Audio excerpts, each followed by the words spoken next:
अगर आपको तालिबान को समझना है तो आप भारत में आइए। भारत में संघ मतलब तालिबान और तालिबान मतलब संघ। आरएसएस देश में क्या चाहता है? भारत के झंडे को हटा के भगवा झंडा लाना। वहां पे देखिए तालिबानियों ने कब कैप्चर करके झंडा बदला है। भारत के संविधान को बदल के मनुस्मृति को लाना। आरएसएस के 8 सिद्धांत हैं, जिस सिद्धांत में एक सिद्धांत ये भी है कि हम भारत के कॉन्स्टिट्यूशन को कॉन्स्टिट्यूशन नहीं मानते। तो आरएसएस हिंदू राष्ट्र बनाना चाहता है। आरएसएस उसके अलावे मनुस्मृति को अपना जो है भारत का संविधान बनाना चाहता है। भारत के तिरंगे झंडे को हटा के भगवा झंडा फहराना चाहता है। जब जेएनयू में हमला हुआ तो यह आतंकवादी पिंकी चौधरी यह वीडियो बना के कहा कि इस हमले को मैंने करवाया है। इस हरामखोर को कह दूं कि आप हिंदू रक्षक दल किस बिहाफ पे नाम रखे हो? हिंदू धर्म को तुम्हारे जैसे गद्दार जो है पिंकी चौधरी जैसे गद्दार बदनाम कर रहे हैं। और जहां भी ऐसा मानसिकता मत बना दो लोगों का कि विदेश में भी और देश में कहीं भी जाके बोलो हिंदू हूं तो लोग सोचेंगे कि ये कट्टर है और ये जो है आतंकवादी के समान है। ये तुम्हारे जैसे लोग हमारे हिंदू धर्म को बदनाम कर रहे हैं। तो मंत्रालय पालोगे, इस तरह का जो भ्रम रखे हो ना, ये भ्रम निकाल दो। अगर तुमको मंत्रालय अगर बीजेपी गवर्नमेंट और ये सब बनाते भी हैं तो मैं नरेंद्र मोदी, योगी आदित्यनाथ, पिंकी चौधरी, नरसिंहानंद, पुष्पेंद्र कुलश्रेष्ठ इन सबको हिंदू धर्म से बाहर समझूंगा। और मैं समझूंगा कि ये लोग सही मायने में आतंकवादी मानसिकता के हैं। कि आप लोग कहते हैं योगी नहीं तो कौन, मैं कहता हूं एक कुत्ते को वोट कर दो सही है, लेकिन योगी आदित्यनाथ सही नहीं है। इस तरह से भारत को आतंकवाद की तरफ धकेलने का काम भारतीय जनता पार्टी, योगी आदित्यनाथ और मोदी ये कर रहे हैं। आपको समय माफ नहीं करेगा। हेलो दोस्तों, नमस्ते। मेरा नाम रविकांत भारती है। आप सभी लोगों ने एक खबर देखा होगा कि अफगानिस्तान को किस तरह से तालिबान ने फतह किया और फतह करने के बाद वहां पे अफगानिस्तान का झंडा हटा के अपना झंडा लगा दिया। वहां राष्ट्रपति भवन का नाम बदल दिया। वे लोग अफगानिस्तान देश का भी नाम बदलेंगे और वे लोग अपना संविधान भी वहां पे लाएंगे। और किस तरह से लोग वहां से भाग रहे हैं। याद रखिए, ये तालिबानी है कौन? ये मुसलमान है। और अफगानिस्तान में रहता कौन है? मुसलमान है। तो इन मुसलमान ही डर के इन तालिबानियों से भाग रहे हैं। क्यों भाग रहे हैं? क्योंकि सही मायने में जो आतंकी मानसिकता का व्यक्ति होता है वह किसी भी देश और समाज के लिए खतरनाक होता है। अगर आपको तालिबान को समझना है तो आप भारत में आइए। भारत में संघ मतलब तालिबान और तालिबान मतलब संघ। जी हां, मैं बात कर रहा हूं आरएसएस का। आरएसएस का जो आइडियोलॉजी है, आरएसएस देश में क्या चाहता है? भारत के झंडे को हटा के भगवा झंडा लाना। वहां पे देखिए तालिबानियों ने कब कैप्चर करके झंडा बदला है। आरएसएस दूसरा क्या चाहता है? भारत के संविधान को बदल के मनुस्मृति को लाना।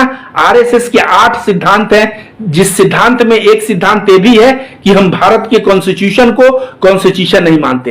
ये लोग सही मायने में भारत के कॉन्स्टिट्यूशन की जगह मनुस्मृति को लाना चाहते हैं, जिसमें स्त्रियों का दमन है, जिसमें दलितों का दमन है और मुसलमानों का तो उसमें नाम ही नहीं है, जगह ही नहीं है।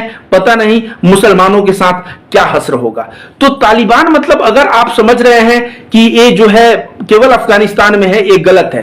तालिबान मतलब एक धर्म के लोग जिस देश में ज्यादा हों वो उसी धर्म का सत्ता उस देश में लाना चाहते हो और वो जो है अपने धर्म ग्रंथ को वहां का संविधान बनाना चाहते हो।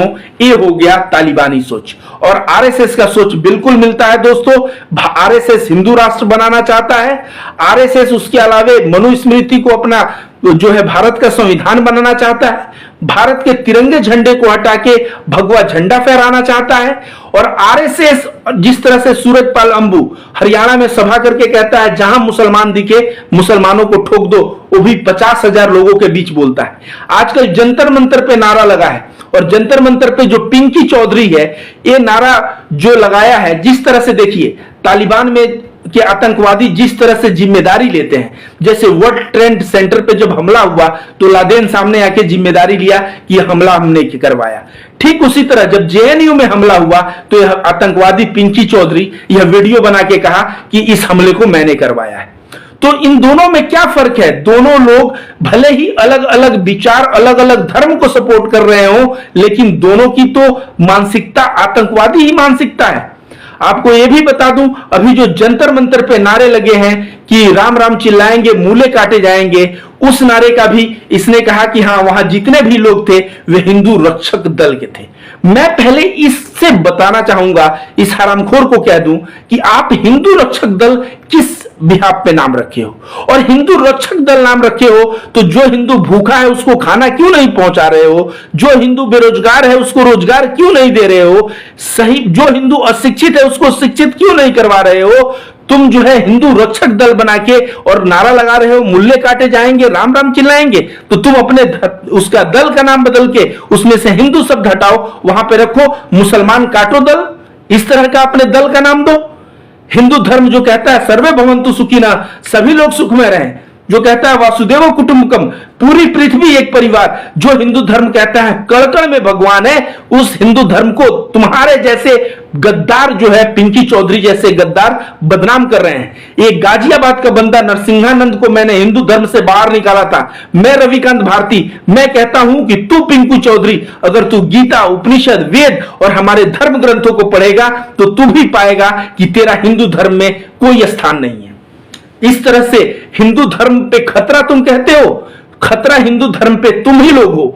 जो हिंदू धर्म उदारता सिखाता है, प्रेम सिखाता है, उस हिंदू धर्म को तुम लोग नफरती बनाने पे तुल गए हो। और जहां भी ऐसा मानसिकता मत बना दो लोगों का कि विदेश में भी और देश में कहीं भी जाके बोलो हिंदू हूं तो लोग सोचेंगे कि ये कट्टर है और ये जो है आतंकवादी के समान है। ये तुम्हारे जैसे लोग हमारे हिंदू धर्म को बदनाम कर रहे हैं। यही हिंदू धर्म रामकृष्ण परमहंस, स्वामी विवेकानंद और तमाम कितने बड़े बड़े स्वामियों को, सन्यासियों को दिया है, जो पूरे विश्व को प्रेम सद्भाव का पाठ पढ़ाए हैं। और तुम लोग हिंदू रक्षक दल नाम लेके और इस तरह से जो है नफरत फैलाने वाली बात करके हिंदू धर्म को बदनाम कर रहे हो। तुम लोगों को बख्शा नहीं जाएगा। मैं कह रहा हूं, अभी तो संविधान के दायरे में तुमको जेल क्या फांसी पे लटकाया जाएगा।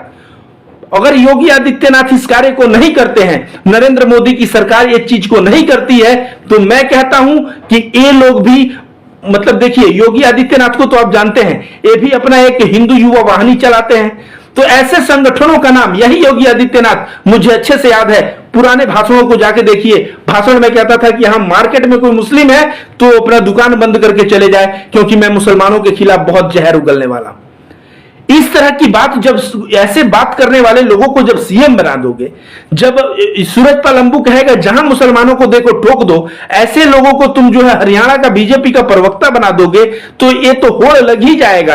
ये पिंकी चौधरी जो नारा लगवाया है, ये भी होड़ में है। इसको भी लग रहा है कि अनुराग ठाकुर की तरह, जिस तरह भारत देश के गद्दारों को गोली मारे सालों को जामिया के स्टूडेंट के खिलाफ लगवाया, ठीक उसी तरह ये भी सोच रहा है कि मैं ऐसा नारा लगा के बीजेपी में कोई बहुत बड़ा मंत्रालय पालूंगा। तो मंत्रालय पालोगे, इस तरह का जो भ्रम रखे हो ना, ये भ्रम निकाल दो। अगर तुमको मंत्रालय, अगर बीजेपी गवर्नमेंट और ये सब बनाते भी हैं, तो मैं नरेंद्र मोदी, योगी आदित्यनाथ, पिंकी चौधरी, नरसिंहानंद, पुष्पेंद्र कुलश्रेष्ठ, इन सबको हिंदू धर्म से बाहर समझूंगा। और मैं समझूंगा कि ये लोग सही मायने में आतंकवादी मानसिकता के हैं, जो देश में मुसलमान और हिंदुओं को लड़ाना चाहते हैं, दलितों को शोषण करना चाहते हैं। दोस्तों, ये पिंकी चौधरी अभी तक इसके ऊपर यूएपीए क्यों नहीं लगा, इनके ऊपर एनएसए क्यों नहीं लगा, जो देश में इतने मात्रा में मुसलमान हैं, उनको कह रहा है काटे जाएंगे, उनको कह रहा है राम राम चिल्लाएंगे, तो नहीं चिल्लाएंगे तो काटे जाएंगे। यूएपीए क्यों नहीं लगा? और यूएपीए लगा तो किसके ऊपर लगा? उमर खालिद के ऊपर, जो कह रहा है हिंसा का जवाब हम संविधान से देंगे, जो कह रहा है हमें हिंसा करना ही नहीं है, बंदूक लेके आएंगे तो हम लोग संविधान हाथ में दिखाएंगे। उस बंदे को अंदर किया गया, आज तक बेल नहीं मिला। और ऐसे पिंकी चौधरी, एनोलिन, सबके ऊपर अभी तक कोई भी जो है यूएपीए, एनएसए जैसे गंभीर धाराएं नहीं लगा।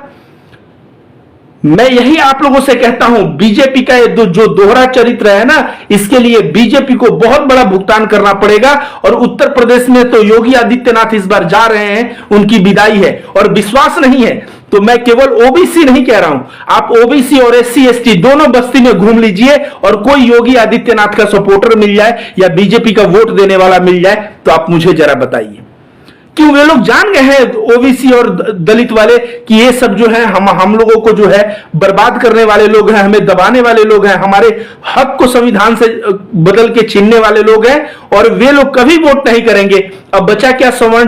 तो विकास दुबे की हत्या करके आपने जिस तरह से तमाम जो कहते हैं ना कि लॉबी, जातिवाद की लॉबी चल रही है, जितने भी ब्राह्मण हैं, विजय मिश्र हो गए, तमाम बहुत बहुत बड़े ऐसे विधायकों को, ऐसे बाहुबली ब्राह्मण नेताओं को अंदर किया गया है, और राजा भैया जैसे लोग और विनीत सिंह जैसे लोग, ये तमाम लोग बाहर घूम रहे हैं।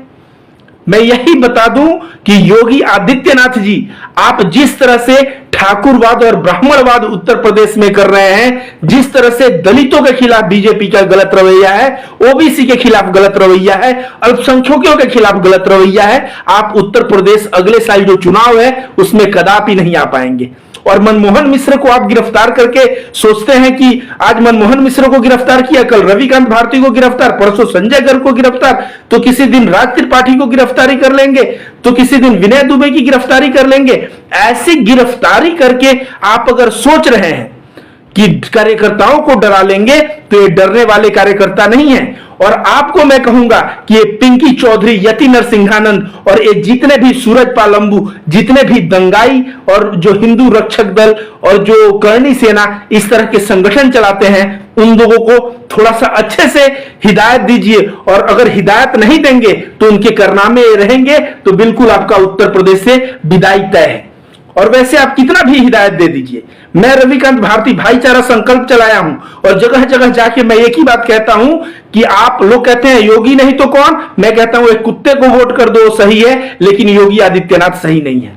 तो समय बताएगा, जिस तरह से भारत को आतंकवाद की तरफ धकेलने का काम भारतीय जनता पार्टी, योगी आदित्यनाथ और मोदी ये कर रहे हैं, आपको समय माफ नहीं करेगा। धन्यवाद।